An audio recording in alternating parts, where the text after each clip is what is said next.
राधे राधे, जय श्री कृष्णा। कैसे हैं आप सभी? आशा करती हूँ आप सभी अच्छे होंगे।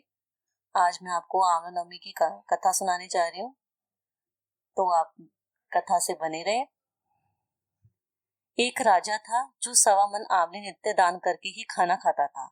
इससे उसका नाम ही आंवल्या राजा पड़ गया। एक दिन उसकी बेटी की बहू ने सोचा कि इतने आंवले रोज दान करने से थोड़े ही दिन में सब धन समाप्त हो जाएगा। दूसरे दिन उसने राजा को आंवले दान करने के लिए मना कर दिया, जिससे दुखी होकर राजा रानी महल छोड़कर बियाबान जंगल में जाकर बैठ गए। राजा आंवले दान नहीं कर सका और अपने प्रण के कारण खाना नहीं खा पाया।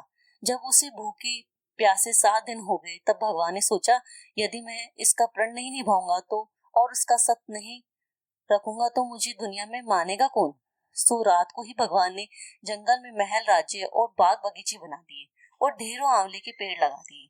सुबह राजा रानी ने उठते ही देखा कि जंगल में उनके राज्य से भी दुगना राज्य बसा हुआ है। राजा रानी से कहने लगा, रानी देखते हैं, सत मत छोड़े, सूरमा सत छोड़े मत पत जाए, सत की छोड़ी लक्ष्मी फिर मिलेगी आए। सो आओ नहा धोकर आंवले दान करे और खाना खावे। राजा रानी ने बहुत सारे आंवले दान कर खाना खाया और खुशी खुशी जंगल में रहने लगी।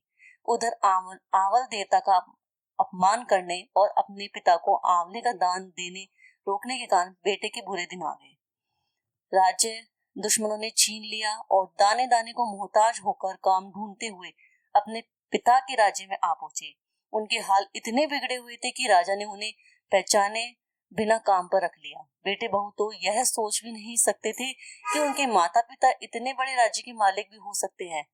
सो उन्होंने भी अपने माता पिता को नहीं पहचाना। एक दिन बहू ने सास के बाल गूंथते समय उसकी पीठ में मस्सा देखा।